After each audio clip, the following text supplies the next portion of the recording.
Nadia district sports অ্যাসোসিয়েশনের উদ্যোগে inter district coaching camp football championship অনূর্ধ্ব 12 ফুটবল প্রতিযোগিতার চূড়ান্ত পর্বের ফাইনাল খেলা অনুষ্ঠিত হলো শনিবার।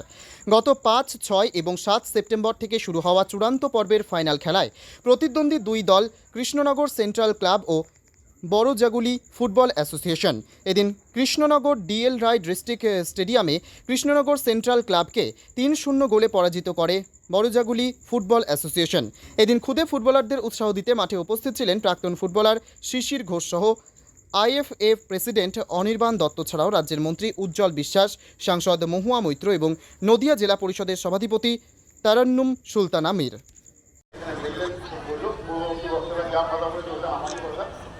একটা কথা আপনাদের বলতে পারি, আপনারা যারা বক্তা যারা জানেন না যে আমি এই মাঠে কি মাত্র ছেলেগুলো খেলছে ওই বয়সে ঠিক এই মাঠেই খেলে গেছে 77 সাল 1977। আমার প্রথম বাইরে বাড়ির বাইরে প্রথম আমি বেরোই কৃষ্ণনগর মাঠে আমার প্রথম অভিজ্ঞতা হলো। তারপর থেকে আমি সারা ইন্ডিয়া বা বাইরে খেলতে ছেড়ে দিই।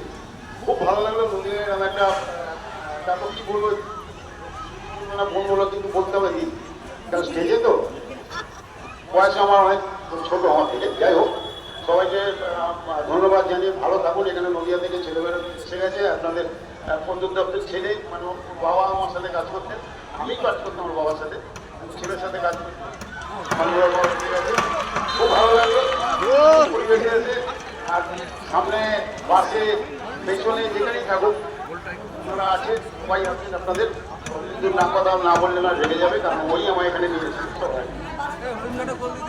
অডিয়েন্সকে একটা স্পেশাল থ্যাঙ্কস জানাতে চাই, কারণ ওর মানে আমি বলবো ওর সবসময় ওর নিজের উদ্যোগে ও এত কিছু করে আর লেগে থাকে যে আসতে হবে, এটা করতে হবে, সব কিছু ও নিজের মানে বাড়ি মনে করে এই কৃষককে ও স্টেডিয়ামটাকে ও তুলে ধরে সবসময় নদীয়ার জন্য। Thank you audience. Thank you, আমি ধন্যবাদ দিলাম। ঠিক আছে।